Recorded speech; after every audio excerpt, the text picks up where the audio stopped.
It's 7:10, and if you know, you know. We can think of a few executives who definitely won't be feeling celebratory. Another major lawsuit is brewing, this time in the Canadian courts. Money continues to be the theme in the rest of today's top stories, with companies cashing in on small business loans and an update on how California is busting illegal businesses all in the name of taxes. It's Friday, July 10th, and this is your TRICHOMES Morning Buzz. Broadcasting live from the TRICHOMES.com studios in Southern California. It's time for your Morning Buzz. We bring you late-breaking news that keeps you up to date with what's happening in the cannabis industry. First up today, some of the biggest Canadian cannabis companies are being sued over product mislabeling. According to Cannabis Dispensary Magazine, a class action lawsuit over packaging mislabeling filed in a Calgary court is taking aim at some of the cannabis market's biggest names. Tilray, Aurora, Aleafia Health, Hexo, Cronos Group, Organigram Holdings, MediPharm Labs, and their various subsidiaries and brands are all named as defendants in the documents filed in the Court of the Queen's Bench of Alberta. In the statement of claim dated June 16, 2020, the plaintiff, Lisa Marie Langevin from Calgary, Alberta, claims that the named companies sold cannabis products to consumers and patients, quote, with THC or CBD content levels that were drastically different from the amount advertised on the label. Health Canada regulations allow for a 15% variance in cannabinoid content from what producers list on the product labels. In other words, a product's actual potency is required to be within 85% to 115% of what is listed on the label. In the claim, Langevin's attorney states that independent lab verification of the defendant's products showed potency ranging from 52% to 119% of what was advertised.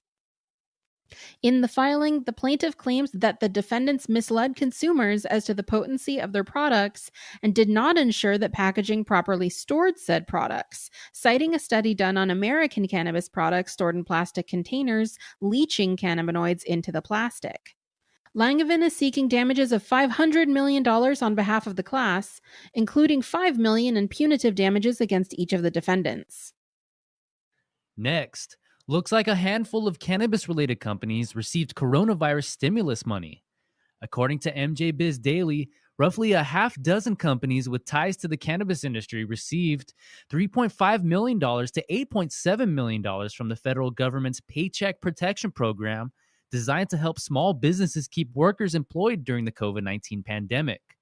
According to Law 360, a few ancillary companies that received the loans based on a government database made public this week include the ArcView Group, a cannabis investment research firm, was loaned about $150,000 to $350,000.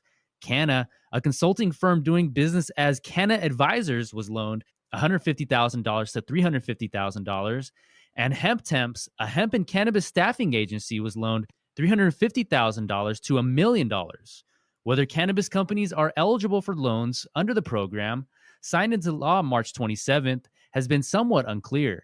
The U.S. Small Business Administration rules appear to prohibit businesses that derive revenue from direct cannabis companies from receiving federal stimulus money. But experts interviewed by MJ Biz Daily over the past several months offer different interpretations of the rules. They also said that loan eligibility could be determined by a company's existing banking relationship because financial institutions actually issue the loans. The loans were designed to help cover payroll, but also could be used for rent, mortgage interest, or utilities. A company meeting certain criteria can apply for its entire loan to be forgiven. And lastly today, California is using tax warrants to crack down on unlicensed dispensaries.